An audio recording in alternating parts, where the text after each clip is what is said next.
Gentleman from Colorado, Mr. Evans, for 5 minutes of questions. Thank you, Mr. Chairman, Ranking Member, for this important hearing. This past year has been historic for national security thanks to the joint work between the agencies present today and our Republican colleagues. The Big Beautiful Bill unlocked billions of dollars to finally secure the border and deliver much-needed support for law enforcement officials who keep us safe every day, slashing things like the scourge of overdose deaths that claimed approximately 400,000 lives under the previous administration, and this is despite increasing violence against federal officers, which has been inspired by fear-mongering from the Democrats.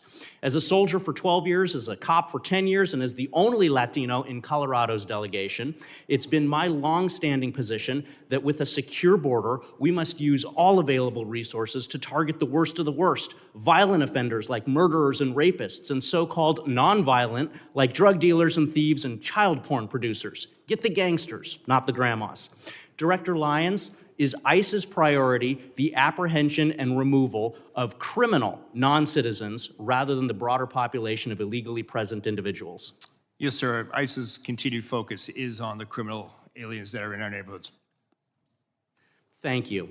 Unfortunately, Democrats in my state in Colorado champion soft on crime sanctuary policies at the state level and in cities like Denver, which borders my district. These policies not only impede federal investigations that target cartels, gangbangers, entities like Tren de Aragua, MS-13, the Sinaloa cartel, but they also endanger our communities by releasing dangerous criminals back into the streets who continue to traffic drugs, steal cars, intimidate families, and recruit children. In fact, fentanyl overdose rates in Denver are going up in 2025.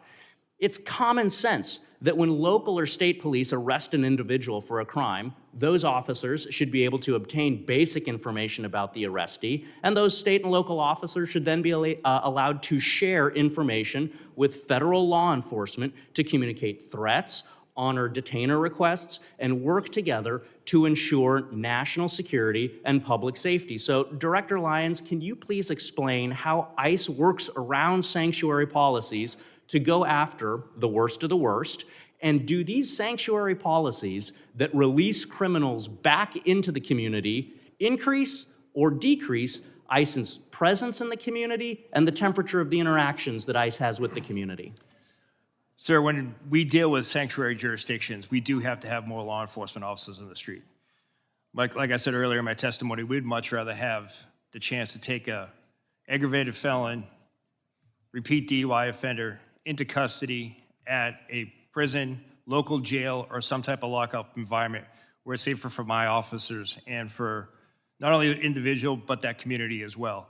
And then given the opportunity to take that person into custody before that person can reoffend. Unfortunately, as a field office director, when I ran the Boston field office, we saw too many times that we placed a detainer on a sexual assault individual who just went out later after the detainer was dropped to rape again.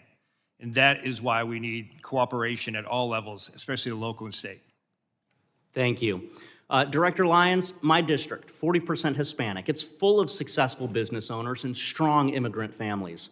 Unfortunately, my colleagues across the aisle are fanning the flames of fear for their own political gain in my Hispanic communities, scaring people over events that haven't happened in my district. So I'd like for you for just a brief moment to speak directly to my constituents who are legally present in the U.S., not criminals, but who are fearful of being searched or detained via immigration efforts. Should they fear ICE? And what policies does ICE have to prevent the seizure of people with legal status?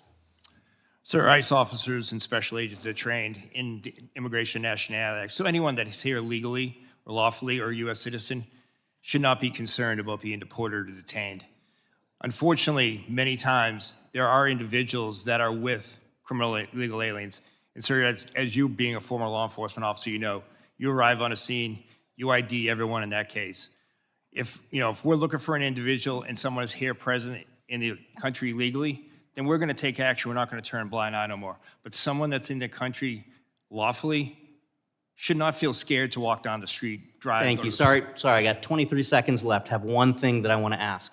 As a cop, If I had an arrest warrant, and there's a difference between arrest warrants and search warrants. If I had an arrest warrant for an individual and I thought they were in the house, or if I was assisting social services with a child removal, I still had to have an arrest warrant to go in the house. So I have many questions about the memo saying that you don't need a warrant to go into the house. Will you commit with me at a later date to discuss this? 100%, sir. I would look forward to sitting down and discussing that. Yield back. Gentleman,